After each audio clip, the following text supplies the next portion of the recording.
오늘 말씀을 통해서 우리가 함께 살펴보는 주제는 나를 따라오라 라는 예수님의 말씀을 우리가 함께 살펴보는 그런 시간을 가지려고 합니다. 오늘 예수님께서는 나를 따라오라 말씀하셨고, 예수님의 이 부르심을 들은 제자들은 모든 것을 버려두고 따르니라. 오늘 성경은 그렇게 말씀하고 있습니다. 우리가 예수님께서 나를 따라오라 라고 말씀하실 때는 여기에는 우리 예수님께서 따르게 하시는 목적이 있음을 알 수 있습니다. 오늘 예수님께서는 오늘 본문에 등장하는 시몬이나 안드레나 야고보나 요한이나 나를 따라오라 라고 말씀하신 것은 따라오게 하심으로 무언가를 얻게 하시는 그런 예수님의 목적이 있음을 기록하고 있습니다.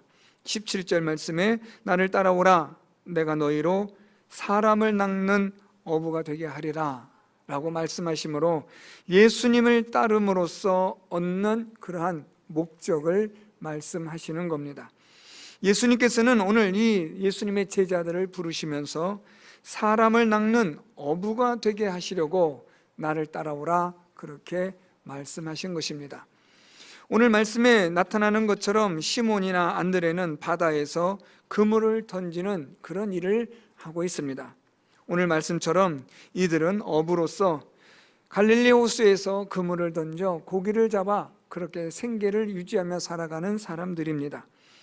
또 우리가 19절 말씀 보면 세베대 아들 야고보와 그 형제 요한도 그물을 깁고 배를 가지고 고기를 잡는 그런 사람들입니다. 오늘 예수님은 이런 사람들을 부르셔서 나를 따라오라 그렇게 말씀하십니다. 예수님을 따라옴으로써 너희가 사람을 낚는 어부가 되게 할 것이라 오늘 예수님은 그렇게 말씀합니다. 우리가 살아가는 우리의 일상생활 속에서 우리는 자칫 잘못하면 우리는 아주 중요한 것을 잃어버릴 수 있고 놓칠 수가 있습니다. 그것은 우리의 가치입니다. 여러분, 사람의 가치는 얼마나 될까요? 우리는 과연 얼만큼의 가치를 가진 존재일까요? 이런 것에 관한 책들도 읽어보셨고 많은 이야기들도 들어보셨을 겁니다. 사람은 여러분, 우리가 하나님의 형상으로 지음받은 존재로서의 가치가 있습니다. 우리는 그냥 일반 하나님의 피조 세계 속에서 창조되어진 모든 피조물과는 다른 아주 중요한 가치가 있는데, 그게 바로 하나님의 형상으로 지음을 받은 존재의 가치입니다. 하나님의 형상으로서 지음을 받은 그 존재로서의 가치는 아무리 강조해도 지나치지 않는 아주 귀한 가치입니다. 문제는 이런 귀한 가치를 가졌음에도 불구하고 우리가 이러한 가치의 존재를 잃어버릴 수가 있다라는 겁니다. 또는 미처 생각지 못할 수도 있다는 거죠. 왜냐하면 우리가 살아가는 삶의 현실 속에 매몰되다 보면, 거기에 몰입이 되다 보면 우리의 삶의 가치를 잃어버릴 때가 종종 있는 겁니다. 오늘 이 본문에 등장하고 있는 시몬이나 안드레나 야고보나 요한이나 하나님의 형상으로 지음을 받은 존재의 가치가 있음에도 불구하고 이들은 어부로서 그들의 생계를 유지하며 살아가는 일에 열심을 다하고 있습니다. 이것이 잘못됐다, 문제가 있다가 아니라 이런 삶을 통해서 진정한 사람의 존재의 가치를 잃어버렸다는 데 안타까움이 있는 겁니다. 이것보다 훨씬 더 뛰어난 가치를 나타낼 수 있고 드러낼 수가 있는데 그렇지 못함에 대한 안타까움이 있는 거죠. 오늘 예수님께서 이 제자들을 부르셔서 말씀하시기를 너희로 사람을 낚는 어부가 되게 하리라 라고 말씀을 하십니다. 이것은 사람의 본래에 가지고 있는 존재의 가치를 극대화시켜 말씀하신 겁니다. 물론 우리는 우리가 먹고 살아가는 존재로서의 일을 열심히 해야 합니다. 사람이 타락한 이유로, 죄로 인하여 부패하고 범죄한 이유로 땀을 흘려야만 먹을 수 있는 존재가 되게 하셨습니다. 그래서 우리는 땀을 흘려야 먹는 존재입니다.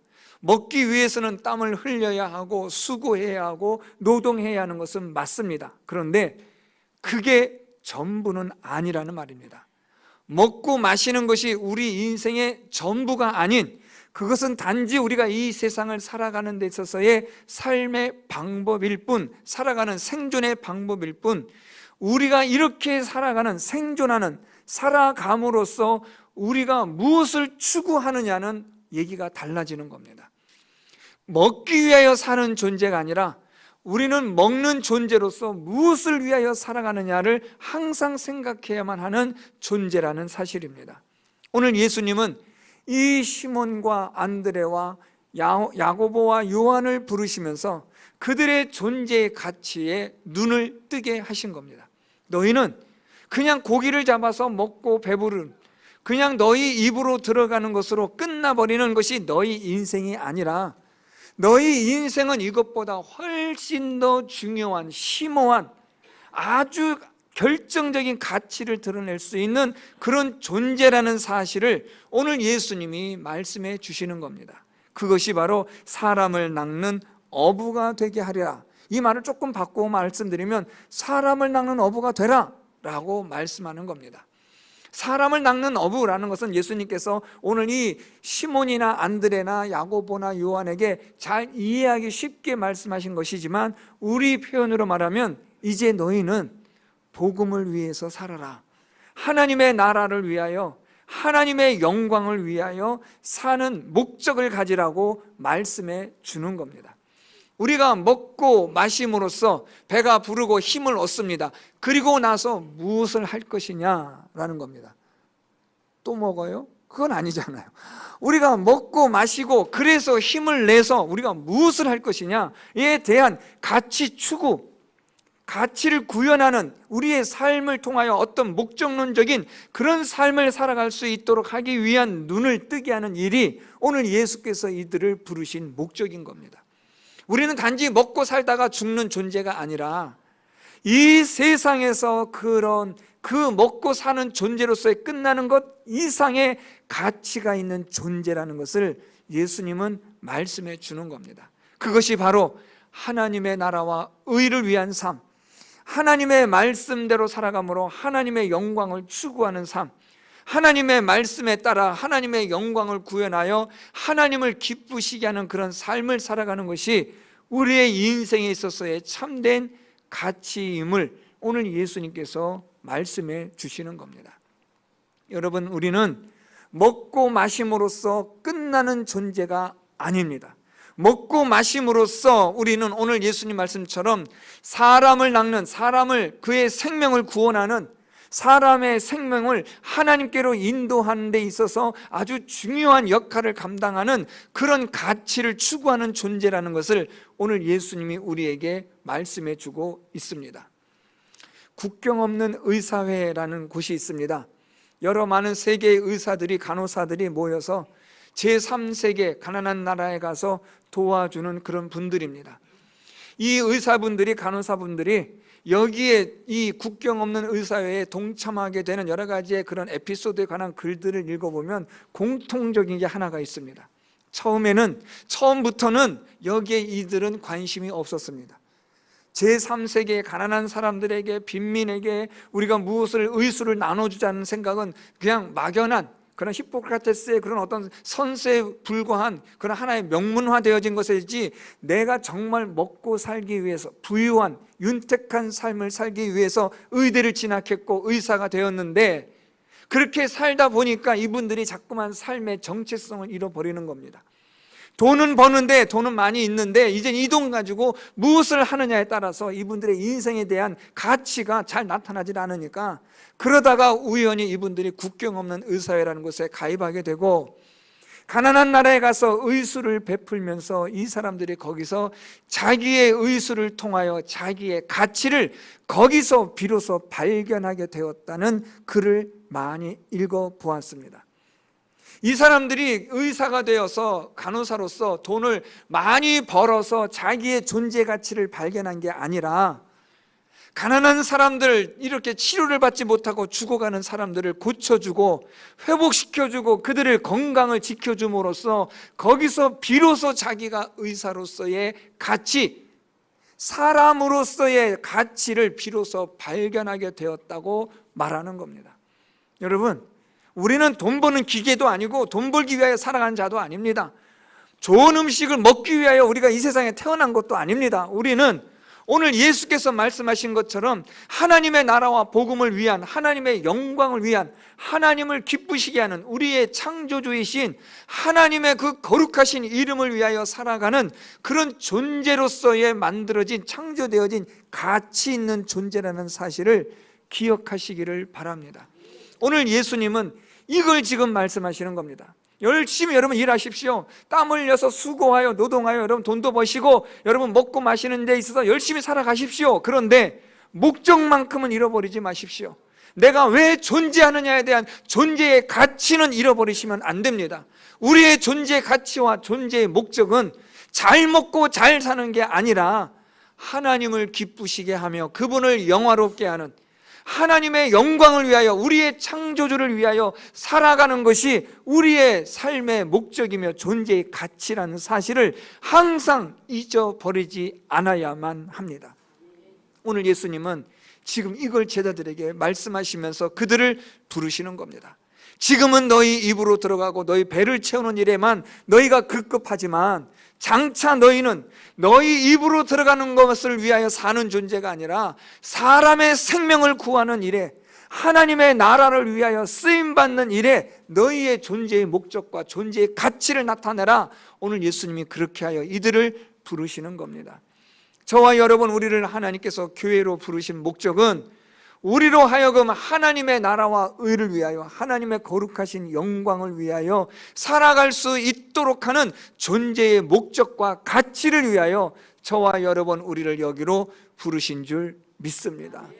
자, 이러한 예수님의 부르심에 대하여 오늘 이 제자들이 말씀해 보면 우리 18절에 곧 그물을 버려두고 따르니라 라고 말씀합니다. 20절 말씀해 보면 곧 부르시니 그 아버지 세베대를 품꾼들과 함께 배에 버려두고 예수를 따라가니라 라고 말씀하고 있습니다. 오늘 예수님의 이 부르심에 대하여 이 부름을 받은 이들이 예수님을 따랐다, 따라갔다 라고 말씀하고 있습니다. 예수님을 따르는 이 일에 있어서 우리가 오늘 중요하게 보셔야 되는 구절이 있습니다. 공통된 것이 있는데 오늘 말씀해 보면 이 18절에 그물을 버려두고 따르니라, 또 20절 말씀해 보면 그 아버지 세베대를 품꾼들과 함께 배에 버려두고 예수를 따라가니라 라고 말씀하고 있어요. 예수를 따라가는데, 예수님을 따라가는데 공통된 것이 있습니다. 그게 무엇입니까? 버린다라는 거예요. 버려두고, 버리고, 우리가 버려야만 예수님을 따라갈 수 있다라는 겁니다. 버리지 않고는 예수님을 따라갈 수 없습니다. 여기서 예수님을 따른다라는 이 따르다라는 말은 아주 중요한 의미를 가지고 있는데요, 이것은 관계를 맺다라는 것과 아주 같은 이런 동일선상에 있다고 보시면 됩니다. 예수님과 관계를 맺고, 그래서 우리가 예수님을 닮아가고 예수님의 생각이 내 생각이 되고 예수님의 마음이 내 마음이 되어지는 이런 관계를 우리가 가지려면, 이런 관계를 통해서 우리가 어떤 자가 되어져 가느냐? 버리는 자가 된다는 겁니다. 우리가 버림으로써 예수님을 따를 수 있기 때문에 그렇습니다. 버리지 않으면 예수님을 따르지 못합니다. 내가 가지고 있는 것들을 버려야 하고, 내 생각을 버려야 하고, 내가 가지고 있는 고집도 버려야 합니다. 우리가 따른다라는 말은 누구를 따른다는 것은 그 사람의 뒤를 따르다, 그 사람의 뒤를 쫓다, 더 나아가서 그 사람을 닮아가다라는 것을 의미하는 표현이기 때문에 그렇습니다. 예수님을 따른다라는 것은 우리가 내 생각을, 내 고집을 가지고 따른다라는 것은 말이 안 됩니다. 이건 모순입니다. 예수님을 따른다는 것은 내가 가지고 있는 모든 것들을 버려야만 따를 수가 있는 겁니다. 내 생각을 버려야만 따를 수가 있는 거예요. 그런데 이 따름은 어떻게 온다고요? 관계를 통해서 오는 겁니다. 제가 주례를 많이 하는데요, 주례할 때마다 그런 우리 신랑 신부가 저를 찾아와서 인사하면 제가 그런 얘기 공통적으로 합니다. 신랑은 신부를, 신부는 신랑을 사랑하냐라고 뭐 우리끼리 만났을 때 그런 얘기하면 뭐 어색하잖아요. 그건 결혼 예식 때는 하는 이야기고, 제가 저를 찾아오면 제가 묻습니다. 신랑 사랑하냐 하고 물어봐요. 또 신랑은 신부를 사랑하냐 하고 물어봐요. 사랑한답니다. 그러면 사랑하기 위해서 무엇을 하냐고 제가 물어봐요. 그럼 뭐 잘 대답도 안 하고 뭐 해요. 뭐 잘하겠죠 뭐. 그런데 제가 꼭 이런 얘기는 해요. 사랑하면 따라가는 거야. 사랑하면 내 거 고집 주장하지 않는 거야. 사랑하면 신랑은 신부를 그의 생각대로 따라가 주는 거야. 그게 사랑이지. 내 고집대로 내 생각대로 그렇게 못해요 하면 그건 사랑하는 게 아니야. 사랑하면 따라가는 거지. 제가 그런 얘기를 꼭 해줍니다. 여러분 부부로 오래 사시면 여러분 남편은 아내를, 아내는 남편을 따라가게 되어 있습니다. 그래서 비슷한 거예요. 서로 닮아가는 겁니다. 왜요? 따라가 주니까요. 따라가는 겁니다. 관계를 통해서 따라가는 거예요. 따라가려면 어떻게 해야 돼요, 여러분? 내 것은 버려야죠. 내 고집은 버려야 됩니다. 어떤 신랑이 결혼하는데요, 이 습관이 아주 좀 지저분한 습관이 있대요. 뭐 하루에 뭐 자기는 이틀에 한 번씩 걸쳐서 뭐 씻는다든가 아주 그렇대요. 그런데 결혼할 이 신부는 엄청 깔끔한 거예요. 그러니까 도저히 이게 지저분해서 무슨 못 살겠다는 거예요. 그래서 결혼하기 전에 약속받고 뭐 다 한다는 거예요. 그렇게 게을러 터진 그 남자인데 결혼한다고 하면서 결혼할 여자를 데리고 왔는데 보니까 그렇게 게으른 애가 이제 멀끔해지는 거예요. 신수가 원해지는 거예요. 아유 그냥 얼굴이 달라졌네 하고 이야기하면은 이 신부가 원한다는 거예요. 그래서 따라간다는 거죠. 자기 생각을 버리고 자기 고집을 버리는 거예요. 왜요? 사랑하니까요. 이 관계를 통해서 따라감이 이루어지는 겁니다. 오늘 이 제자들이 예수님의 부름에 따라갑니다. 따라가기 위해서는요, 버려야 합니다. 여러분 우리가 예수님을 따라가기 위해서는 내 것을 버려야 하고 내 생각을 버려야 합니다. 나의 죄악된 습관들, 나의 죄악된 그런 여러 가지 많은 그런 일들 있지 않습니까? 그런 것들을 버려야죠. 오늘 이 본문에 등장하는 이 제자들처럼 우리도 우리의 모든 것들을 버림으로써 예수님을 따라가는 자가 될 수 있는 겁니다. 이렇게 하여야 우리가 예수님을 따라가는 자가 되는데, 자 이제 여러분 오늘 저와 여러분 우리가 오늘 좀 고민 좀 해야 될 부분이 등장하고 있습니다. 예수님을 따르는데 오늘 본문에 등장하고 있는 이 시몬이나 안드레나 야고보나 요한은 그래도 예수님을 이렇게 따라가잖아요. 저와 여러분 우리는 예수님을 이렇게 따르느냐라는 겁니다. 자 여러분 이런 질문을 한번 속으로 해보세요. 나도 이렇게 따를 수 있을까? 오늘 이 본문에 등장하는 이 사람들은 무언가 나랑 다르기 때문에, 우리랑 다르기 때문에 이 사람들은 예수님에게 따르지만 우리는 예수님에게 따를 수 없어라고 아예 체념하고 있는 것은 아닌지 우리가 생각해 보셔야 된다는 거예요. 어떻게 이렇게 예수님을 따를 수 있을까? 이 말을 조금 바꿔 말하면 어떻게 이렇게 버릴 수 있을까? 포기할 수 있을까라는 겁니다. 물론 관계를 통해서 포기하고 버리게 되어지겠지만 어떻게 이런 일이 가능할까라는 이런 의문이 우리 안에 드는 거죠. 이 의문은 곧 나도 이 예수님을 위해서 따라갈 수 있는 자가 되는가? 나도 예수님을 따르기 위해서 이런 것을 버릴 수 있을까라는 이런 의문과 이런 것들이 우리 안에 늘 존재합니다. 여기에 대하여 우리가 어떻게 예수님을 따르냐라는 이 질문 앞에서 오늘 이 본문 말씀의 중요성이 있습니다. 자 그러면 오늘 이들이 예수님을 이렇게 따를 수 있는 이유가 무엇인가를 살펴봐야겠죠. 오늘 말씀에 보면 이들이 예수님을 따르는 이유가 있습니다. 오늘 우리가 읽은 본문 말씀 조금 밑으로 더 내려오면 이 예수님의 이 따르게 되어지는 이유가 설명되어지는데 22절 말씀에 뭇사람이 그의 교훈에 놀라니 이는 그가 가르치시는 것이 권위 있는 자와 같고 서기관들과 같지 아니함일러라 라고 말씀합니다. 조금 더 내려와서 27절 말씀에 내려오면 다 놀라 서로 물어 이르되 이는 어찌미냐 권위 있는 새 교훈이로다 라고 말씀하고 있습니다. 자 여러분 어떻게 이 시몬이나 안드레나 야고보가 요한이 예수님을 따를 수 있었을까? 그 질문에 대한 답은 예수님의 말씀이 가르침이 어떻다는 거예요? 권위가 있다라는 겁니다. 권위가 있다라는 말은 다른 말로 말하면 능력이 있다라는 뜻입니다. 예수님의 말씀이 능력 있는 말씀이어서 이 예수님의 말씀을 듣는 자마다 예수님의 말씀을 들을 때 하나님의 능력이 임하여 예수님을 따르는 자 되게 하고 하나님의 능력이 임하여 우리의 가진 것들, 내 생각들을 버리게 하는 하나님의 능력이 나타난다라는 겁니다. 여러분 우리 스스로는 예수님을 절대로 따를 수 없어요. 우리는 버릴 수가 없습니다. 손에 움켜쥔 것 포기할 수가 없어요. 그런데 하나님의 능력이 임하게 되어지면, 하나님의 권위가 우리 가운데 임하게 되어지면 우리의 모든 것들을 버리고 예수님을 따를 수 있는, 하나님을 따르는 자가 될 수 있는 줄 믿습니다. 오늘 이 말씀 속에서 예수님은 가르치시는 것이 권위가 있다라고 말합니다. 능력이 있다는 거예요. 예수님의 가르치심을 듣는 자들마다 마음의 변화가 일어나고 예수님의 말씀을 들을 때마다 그 안에 성령의 역사가 일어난다라는 거예요. 여러분, 우리가 하나님 말씀을 들을 때, 그 말씀에 집중하여 들을 때 하나님의 말씀이 우리 가운데 역사하게 되면 우리는 하나님의 능력을 경험하게 되는 줄 믿습니다. 그러면 여러분, 우리가 예수를 따르는 자가 되고 내가 가지고 있는 것들을 버릴 수 있는 자가 되는 하나님의 놀라운 위대한 능력을 경험하게 되는 거예요. 우리의 눈이 떠지게 되고 새로운 가치를 발견하게 되어지는 하나님의 능력이 우리 가운데 역사하는 거죠. 밭에 감추인 보화를 발견한 자가 자기의 소유를 다 팔아 그 밭을 산 것과 같이 우리가 하나님의 말씀의 능력으로 우리 안에 참된 가치를 발견하게 되면 우리는 모든 것들을 버리고 예수님을 따르는 자가 될 수 있다라는 겁니다. 오늘 예수님의 이 말씀의 가르침이 무엇과 같다고요? 권위 있는 자와 같다. 능력 있는 것이다. 하나님의 능력이 오늘도 저와 여러분 우리를 예수를 따르는 자가 되게 하고 모든 것을 버리게 하는 그런 하나님의 능력이 우리 가운데 임하게 하신다는 것을 말씀하는 겁니다. 사랑하는 성도 여러분, 2024년 새해 하나님의 말씀의 능력으로 예수님을 따르는 우리 모든 성도 여러분들 될 수 있기를 바랍니다.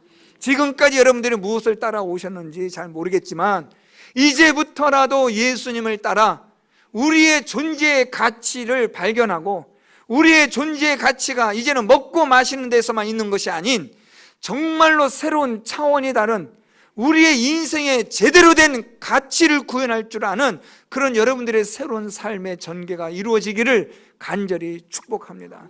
여러분, 이제는 우리의 눈을 들어 멀리 높은 곳을 바라볼 수 있는 그런 우리의 눈과 우리 의식을 가져야 돼요.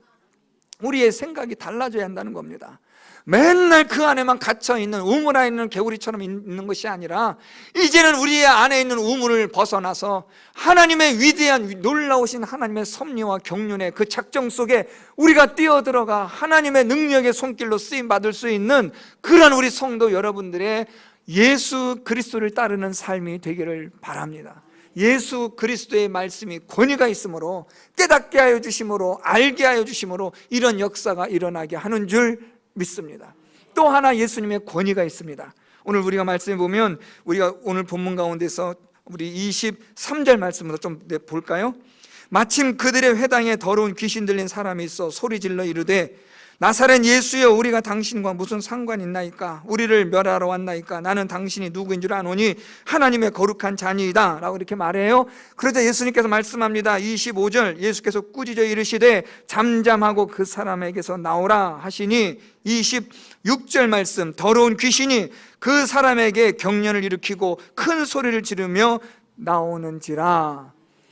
오늘 예수께서 우리에게 보여주시는 또 하나의 권위와 능력이 있는데 그것이 무엇이냐면 더러운 귀신을 쫓아내게 하시고 나오게 하시는 능력이다라는 겁니다. 여러분, 우리 안에 어떤 존재가 있냐면 우리는 죄로 인하여 부패되었기 때문에 부패한 본성에는 항상 이 더러운 귀신들이 있어요. 악한 사단이 역사하고 있어요. 무엇보다 여러분 우리 안에 아주 심각한 이 사단의 역사는 영이 있는데 그게 바로 의심과 불신의 영이에요. 무엇에 대한 의심과 불신이냐면 하나님에 대한 의심과 불신이에요. 아무리 하나님의 말씀을 이야기해주고 가르쳐주어도 의심해요. 아무리 하나님의 말씀을 전하여도 불신합니다. 대적합니다. 이게 우리 안에 있는 부패한 본성의 역사는 사단이 하는 일이요, 더러운 귀신들이 하는 일이에요. 그래서 하나님의 말씀을 들어도 그 말씀이 열매가 없고 하나님의 말씀이 선포돼도 열매가 자라지 않는 거예요. 믿음의 역사가 일어나지 않는 거예요. 왜냐하면 우리 안에 있는 의심과 이 불신의 영이 우리 안에서 역사하기 때문에 그래요. 그런데 하나님의 말씀의 능력이 임하고 예수 그리스도의 권위가 우리 가운데 나타나게 되어지면 이 더러운 귀신들의 의심과 불신의 영들이 예수 그리스도의 능력에 의해 쫓겨나가게 되는 줄 믿습니다.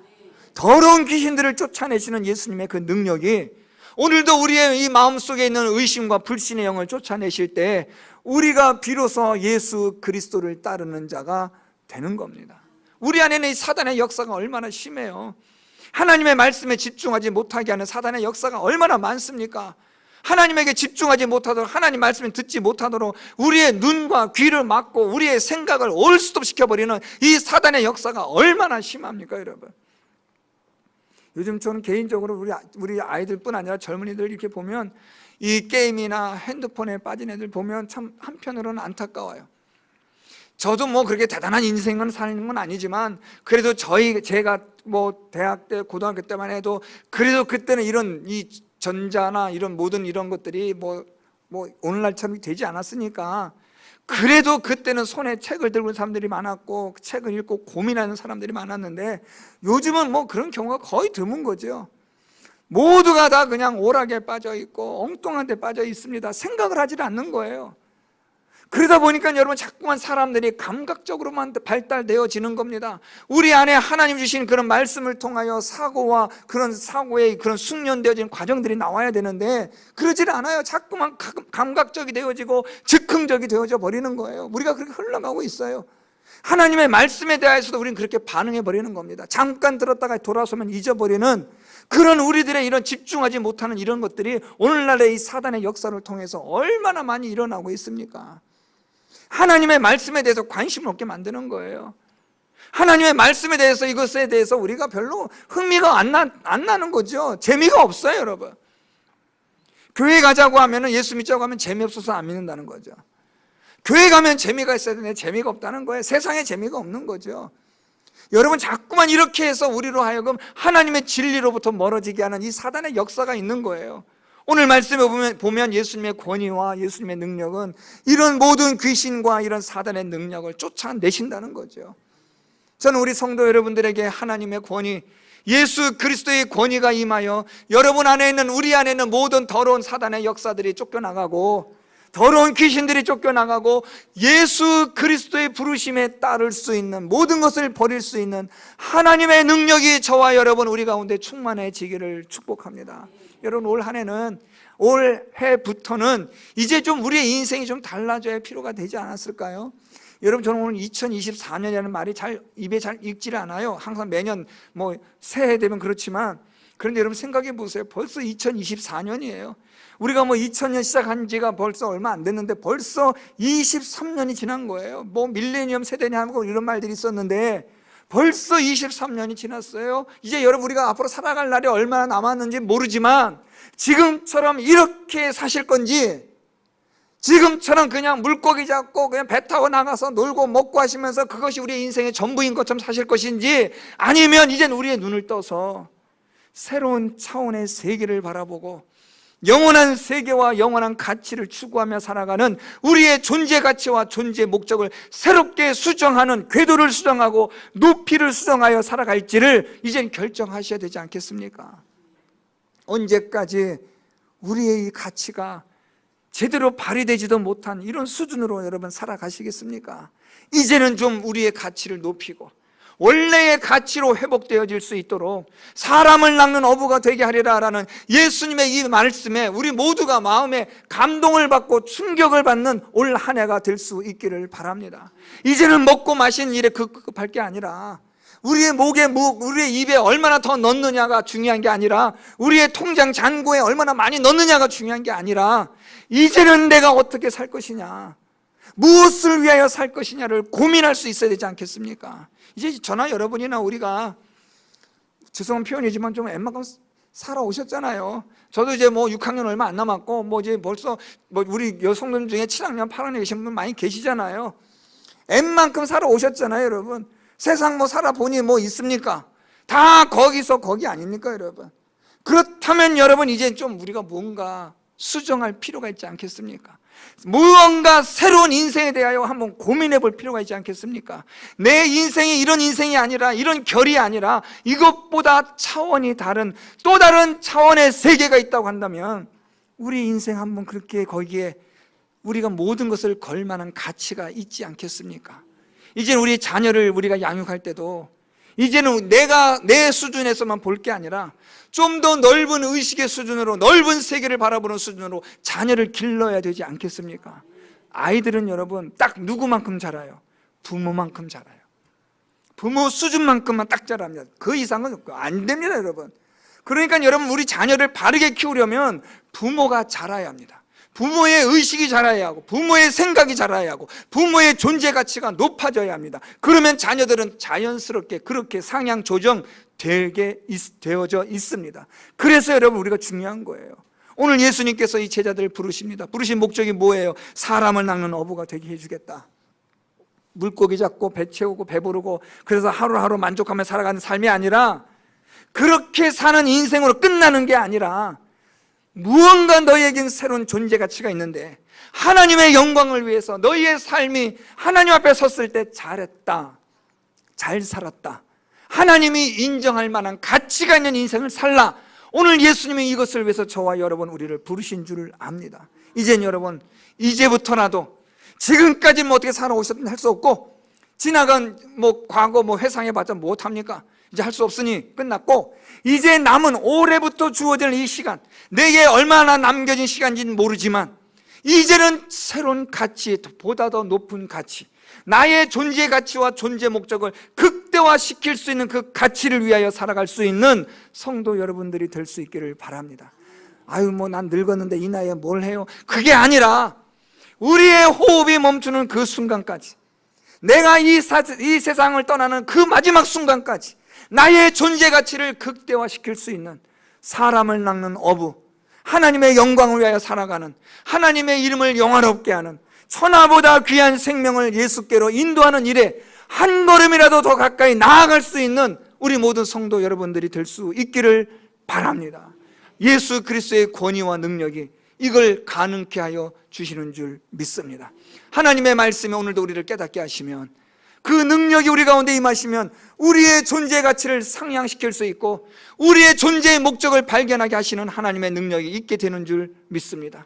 사단과 귀신을 멸하시는 예수님의 그 능력과 권위가 오늘 저와 여러분 우리 가운데 임하여, 이제는 우리가 하나님의 나라와 의를 위하여, 복음을 위하여, 하나님의 영광스러운 일들을 위하여 새롭게 살아갈 수 있는, 차원이 다른 시시하고 보잘것없는 인생이 아니라 기가 막힌 멋진 인생을 살아가는 우리 모든 성도 여러분들 다 될 수 있기를 예수 그리스도의 이름으로 축원드립니다.